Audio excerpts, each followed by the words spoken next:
কিন্তু একদিন তিনি প্রস্তাব দিলেন, আমি তোমার জন্য একজন লোকের ব্যবস্থা করব, তুমি কয়েকদিন তার সাথে থাকবে, তারপর তোমার সন্তান হবে। আমি খুব রেগে গেলাম এবং বললাম, এটা কোনো সমাধান নয়। তারপর আমি বুঝতে পারলাম তার কথা। তারপর আমি আমাদের বাসার কাজের লোকের সাথে। আমার নাম নেহা। আমি দেখতে অনেক সুন্দর। গায়ের রং ছিল ফর্সা, বয়স ২৪ বছর। আমার কম বয়সেই বিয়ে হয়। আমাদের বিয়ের ৩ বছর পেরিয়ে গেছে, কিন্তু আমার স্বামী সবসময় আমাকে সন্তানের জন্য চাপ দিতেন। তিনি কখনোই সন্তানের দত্তক গ্রহণের কথা ভাবেননি। আমি অনেকবার চেষ্টা করেছি তাকে বোঝাতে, কিন্তু তিনি বলতেন যে সন্তানকে তার নিজের রক্তের হতে হবে এবং তার উত্তরাধিকার বহন করতে হবে।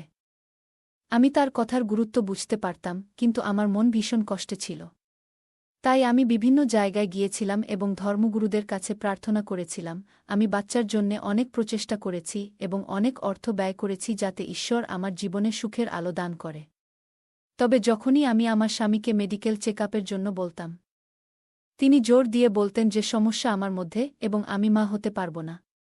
তার কথাগুলো আমাকে ভীষণ আঘাত করত। তিনি মাঝে মাঝে বলতেন যে তিনি অন্য কাউকে বিয়ে করবেন। এসব কথা শুনে আমার মন ভেঙে যেত, চোখে জল আসত। আমি ভাবতাম, কেন আমার সাথে এমন হচ্ছে? কেন ঈশ্বর আমাকে এত কঠিন পরীক্ষায় ফেলেছেন? বিয়ের আগে আমি নিজেকে মুক্ত মনে করতাম। কিন্তু বিয়ের পর থেকেই একটি সন্তানের অভাব আমার সমস্ত জীবনের সুখ নষ্ট করে দিয়েছে। রাতের পর রাত আমি ঘুমাতে পারতাম না এবং কখনো কখনো জীবনের অর্থহীনতা মনে করতাম। এমনকি আমার মনে আত্মহত্যার চিন্তা আসত, কিন্তু শেষমেশ আমি নিজেকে সেই অন্ধকার ভাবনা থেকে ফিরিয়ে আনতাম। তবে আজকের দিনটি অন্য রকম ছিল। আমি আমার মায়ের কাছে গিয়েছিলাম, যেখানে আমার ৩ বোনও ছিল, আমার খালা এবং পরিবারের অন্য সদস্যরাও সেখানে উপস্থিত ছিলেন এবং সবাই আমার জীবনযাত্রার প্রশংসা করছিল। হঠাৎ আমার ছোট বোন মজা করে বলল, নেহার জীবন এবং টাকাপয়সার কোনো মূল্য নেই যদি সন্তানের অভাব থাকে। তার কথায় আমি চুপ করে গেলাম। ঠিক তখনই তার মেয়ে আমার কোলে এসে বসে। আমি ওকে আদর করতে গেলাম, আর আমার বোন হঠাৎ করে তার মেয়েকে তুলে নিয়ে বলল, দয়া করে, বোন, আমার সন্তানদের থেকে দূরে থাকো। তার আচরণ দেখে আমি হতবাক হয়ে গেলাম। আমার মা তখন তাকে ধমক দিয়ে বললেন, তোমার বড় বোনের সাথে সম্মান সহকারে কথা বলো। সেই মুহূর্তে আমি ঘর ছেড়ে চলে গেলাম। আমার খালা ও বোনেরা দরজায় এসে দাঁড়িয়েছিল, কিন্তু আমি আর থামতে চাইনি। বাইরে গিয়ে ঘণ্টার পর ঘণ্টা কাঁদলাম। আমার মনে হচ্ছিল আমার হৃদয় বুঝি এখনই থেমে যাবে। আমি এতটাই অস্থির ছিলাম যে কোনো কিছুতেই মন বসছিল না। আমি কেবল ঈশ্বরের কাছে প্রার্থনা করছিলাম যে আমাকে একটি সন্তান দাও। হঠাৎ আমার স্বামী ঘরে এসে আমাকে মেঝেতে বসে কাঁদতে দেখে কাছে এসে আমাকে জড়িয়ে ধরল। তার আলিঙ্গনে আমি স্বস্তি পেলাম এবং আরও জোরে কাঁদতে লাগলাম। তিনি আমাকে শান্ত করার চেষ্টা করলেন, কিন্তু আমার আবেগ তখন বাঁধভাঙা জলের মতো প্রবাহিত হচ্ছিল। আমার মনের কষ্ট কোনোভাবেই কমতেছিল না। আমি আমার স্বামীকে চোখের জল মুছতে মুছতে বললাম, আমার কোনো উত্তর নেই, কিন্তু আমাদের উচিত ডাক্তারের কাছে গিয়ে সবকিছু পরিষ্কার করা। আমি একটি সন্তান চাই, যে কোনো মূল্যে, এবং আমরা এ সমস্যার সমাধান করব। আমার স্বামী আমার কথায় সান্ত্বনা দিতে চেষ্টা করলেন। আমি বুঝতে পারছিলাম না তিনি কি ভাবছিলেন।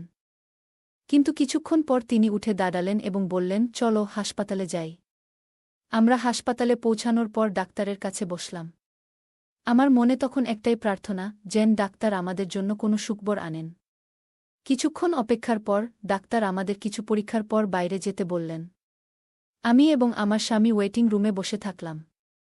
আমার স্বামী আমার দিকে তাকিয়ে বললেন, নেহা, এত চিন্তা করো না। আমি আবার কান্নায় ভেঙে পড়লাম, বললাম, আজ যদি কিছু ভালো না হয়, আমি জানি না কি করব। আমার স্বামী আমাকে শান্ত করার চেষ্টা করছিলেন। তার চোখে ভয়ের ছায়া ছিল, হয়তো তিনি আমাকে হারানোর ভয় পাচ্ছিলেন। আমার মনেও একই কথা ঘুরছিল। কিন্তু আমি জানতাম আমাদের একসাথে এ পরিস্থিতির মোকাবিলা করতে হবে। তিনি এসে আমার সামনে বসলেন এবং আমার 2 হাত ধরে বললেন, আমি জানি তোমার কষ্টটা কতটা গভীর। আমি একজন পুরুষ, তাই তোমার অভিজ্ঞতাগুলো পুরোপুরি বুঝতে পারি না। তবে আমাদের এই পরিস্থিতি বুঝে শুনে মোকাবিলা করতে হবে। আমরা জানি না রিপোর্ট কি বলবে, কিন্তু আমরা একসঙ্গে এর মুখোমুখি হব এবং যাই আসুক না কেন, আমরা তা গ্রহণ করব। তার কথাগুলো শুনে আমি একটু অবাক হলাম, কারণ আগে তিনি এমন কখনো বলেননি। তার কথায় একটা নতুন অনুভূতি ছিল যা আমাকে ভাবতে বাধ্য করেছিল। আমার মনে প্রশ্ন উকি দিচ্ছিল এবং আমার মন আমাকে কিছুটা শঙ্কিত করছিল। যদি আমার আশঙ্কা সত্যি হয় তাহলে আমি তাকে সহজে ক্ষমা করব না। কারণ গত ৩ বছর ধরে আমি যে যন্ত্রণা সহ্য করেছি তার জন্য তাকে জবাবদিহি করতে হবে। কিছুক্ষণ পর আমাদের রিপোর্ট আমাদের হাতে এলো। ডাক্তারের সামনে বসে আমরা চুপ ছিলাম। প্রথমে আমার রিপোর্ট দেখা হলো এবং ডাক্তার বললেন, আপনার কোনো সমস্যা নেই, আপনি পুরোপুরি সুস্থ। এরপর আমার স্বামীর রিপোর্ট দেখলেন এবং তার মুখের ভাব আমাকে জানিয়ে দিল যে কিছু একটা ঠিক নেই। যখন ডাক্তার কিছু না বলেই চুপচাপ ছিলেন, আমার স্বামী অস্থির হয়ে জিজ্ঞেস করলেন, ডাক্তার, আপনি চুপ কেন?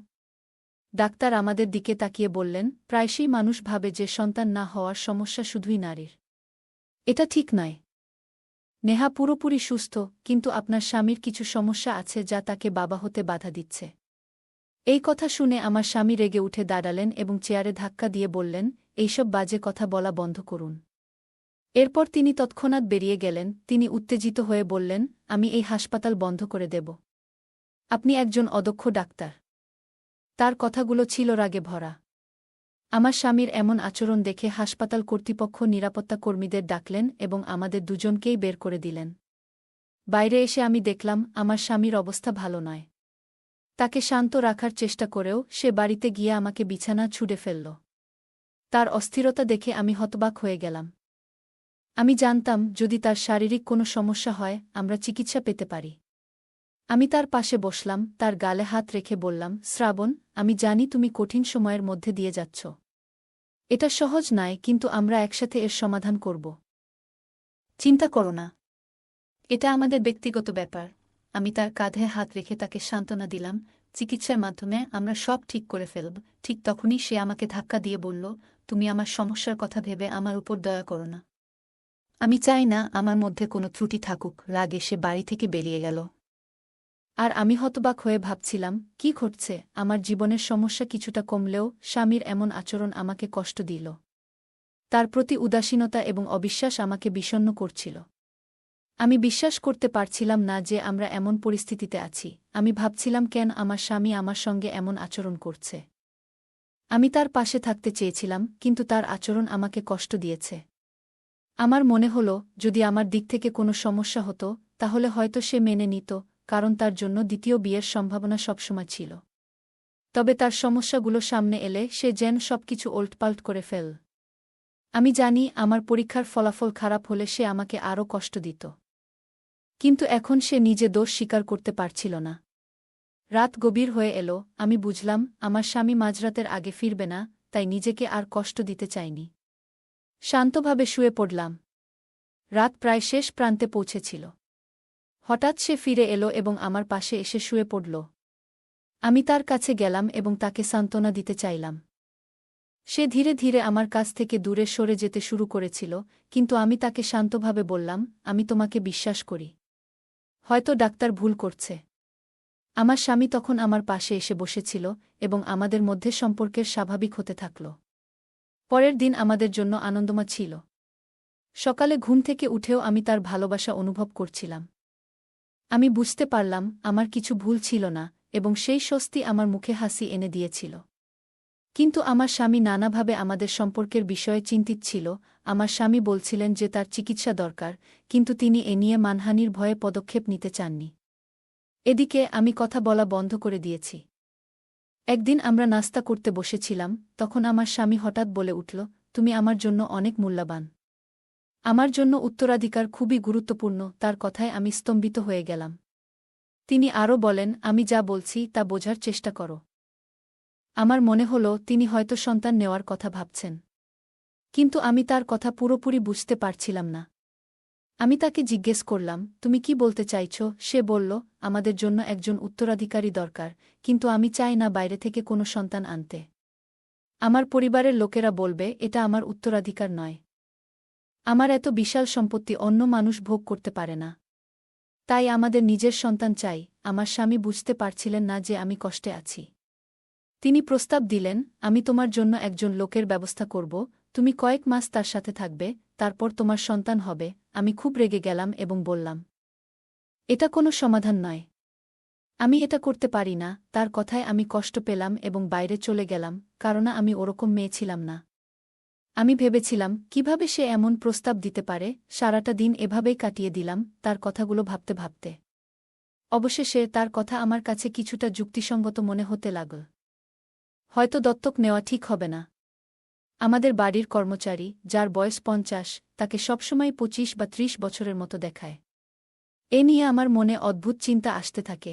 আমি এমন এক পরিস্থিতিতে পৌঁছেছিলাম যা অন্য কারো জন্য ভাবনারও বাইরে। আমার স্বামীর কথা ভেবে মনে হল হয়তো তার প্রস্তাব সঠিকই ছিল। সারাদিন চিন্তা করার পর আমি ক্লান্ত হয়ে হাল ছেড়ে দেওয়ার জন্য প্রস্তুত হলাম। মনে হল এই লোকটি আমার জন্য সঠিক হতে পারে এবং তার কাছ থেকে কোনো সামাজিক লজ্জার ভয় ছিল না। আর বাইরের কেউ জানবেও না। ঘরের কথা ঘরেই থাকবে। আমি সিদ্ধান্ত নিয়েছিলাম আজ আমার স্বামী বাড়ি ফিরে এলে এ বিষয়ে কথা বলব। তবে তার আগে আমি আমাদের কাজের লোকের সঙ্গে কথা বলতে চেয়েছিলাম।